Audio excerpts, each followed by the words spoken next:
Kakraban Dut Puskani Hatiwa Agriculture Tech Farmer Welfare ni Lwaji Mumbai Jal Bibadika Prokolpani Shakawa Kaisa Koksa Panda Songsajaka Oshali Pandawa Phaiman Jaka Kakraban Agriculture Officer Raju Bomik Tangshalo Kakraban Dut Puskani Hatiwa Agriculture Tech Farmer Welfare ni Lwaji Mumbai Jal Bibadika Prokolpani Shakawa Kaisa Koksa Panda Songsajaka Oshali Pandawa Phaiman Jaka Kakraban Agriculture Officer Raju Bomik Kakraban Bidhan Sabhani MLA Jiten Mujumdar Gomti হাঙ্গর পরিষদ নি অচুক ফাং দেবল Debray Kakraban RD block নি chairman Supriya সাহানো খবই কুপনি rock ও জল mission নি বিশিন্তি বাহাকি ওয়াতিনি তিনো কাহাম সামুঙ্গ থেপাওই মান আমরক নতুই পান্ডা খ্লাই চাখা বস্ত্র বাসস্থান এবং যদি এমপ্লয়মেন্ট জেনারেশন দিতে চাই তাহলে আমাদের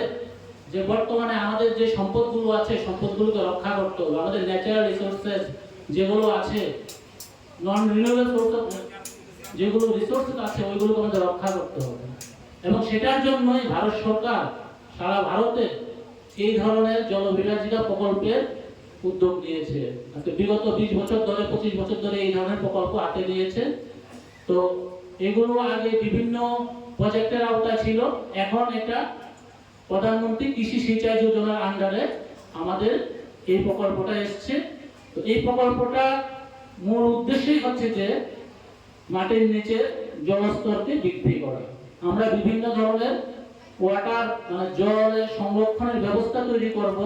যাতে করে আমাদের মাটির নিচে জলস্তর বৃদ্ধি পায় 2 নম্বর হচ্ছে আমাদের উদ্দেশ্য হচ্ছে যে আমরা যে জলস্তর বিভিন্ন জলের ব্যবস্থা করব এটা দিয়ে ওই এলাকাতে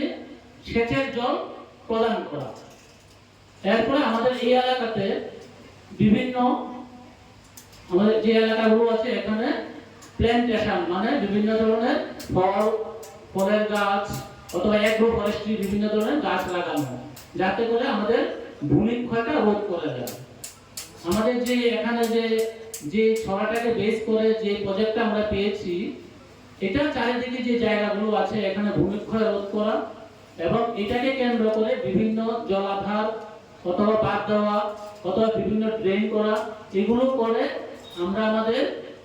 জলটাকে বৃষ্টির জলটাকে নদীর জলটাকে ছড়ার জলটাকে আমরা যতটুকু ম্যাক্সিমাম পারি আমরা ধরে রাখবো যাতে করে এটাকে আমরা ব্যবহার করতে পারবো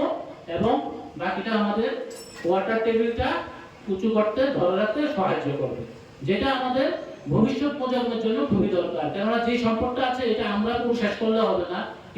এই সম্পদটা আমাদের ভবিষ্যৎ প্রজন্মের জন্য ধরে রাখতে হবে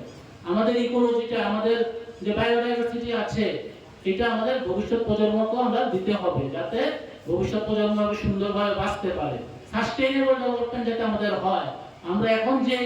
উৎপাদন করছি আমরা আমাদের ইন্ডিয়াতে আমরা দেখছি যে আমরা ইন্ডিয়া থেকে ভারত থেকে আমরা ফসল বাইরে রপ্তানি করছি